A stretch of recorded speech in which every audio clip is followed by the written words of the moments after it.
रेशेदार चिकन के शामी कबाब आलू के साथ ऐसे बनाएंगे जो भी खाएगा दाद दिए बगैर नहीं रह सकता।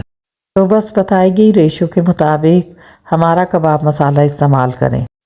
तारीफ़ और जायका किसको अच्छा नहीं लगता। आधा किलो बोनलेस चिकन के लिए एक पैन में मैंने 2 टेबलस्पून ऑयल लिया है। बस इस ऑयल में हम चिकन डालकर अच्छी तरह फ्राई करेंगे। 7 से 8 मिनट तक हमने इसमें चिकन को फ्राई करना है। फिर इसमें कबाब मसाले ऐड करेंगे जो इसके जायकों को मुनफरिद और ख़ास बनाएंगे।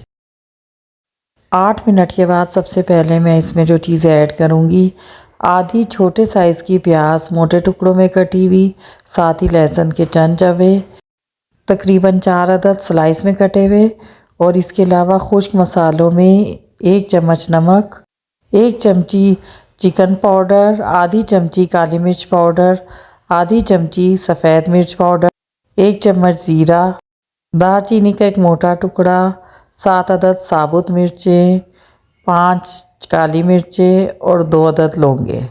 साथ ही 1 गिलास पानी ऐड करें कि जिसमें ये अच्छी तरह गल जाए।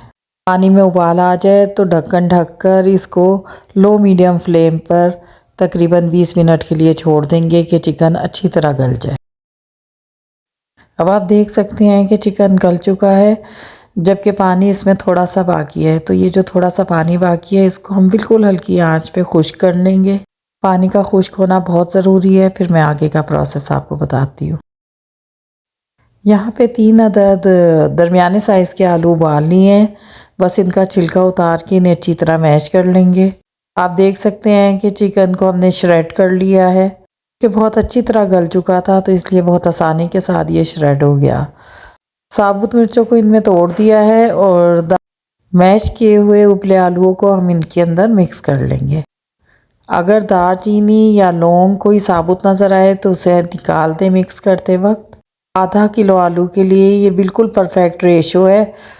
सब कटे हरे मसाले में 2 टेबलस्पून पुदीना बारीक कटा हुआ, आधा इंच अदरक का टुकड़ा और 4 हरी मिर्चें बारीक कटी हुई और 1 छोटे साइज़ की प्याज चॉप की हुई। इन मसालों को अच्छी तरह मटेरियल में मिक्स कर देंगे और बिल्कुल यकजान सा मटेरियल तैयार कर लेंगे। बस अब इसके शामी कबाब बना लेंगे। मैं जो कबाब बनाती हूँ वो दरमियान में से थोड़े से मोटे और किनारों से बारीक होते हैं। इससे ये कम ऑयल में भी बेहतरीन फ्राई हो जाते हैं। इस तरह मीडियम साइज़ के तकरीबन 15 से 20 कबाब इस मटेरियल से तैयार हो जाएंगे। चाहे तो फ्रेश फ्राई करें या फिर फ्रीज़ कर लें और बाद में फ्राई कर लें। जिस तवे पर हम पराठा बनाते हैं उसको कबाब फ्राई करने के लिए इस्तेमाल कर रही हूँ। थोड़ा सा ऑयल लिया है इस तवे पे मैंने, और अब इसके अंदर मैं ये कबाब अंडे में डिप करके रख रही हूँ। आंच हमारी मीडियम लो है। आप चाहें तो अंडा लगाए बगैर भी फ्राई कर सकते हैं। तवे पर फ्राई करने का ये फ़ायदा है कि कबाब कभी भी नहीं चिपकता और ये ऑयल भी बहुत कम लेते हैं। तो यहाँ पर मैं इन्हें फ्राई कर लूँगी। एक साइड हो जाए तो पलट के दूसरी साइड से। आप देख सकते हैं कि इन्होंने बिल्कुल भी ऑयल जस्ट नहीं किया।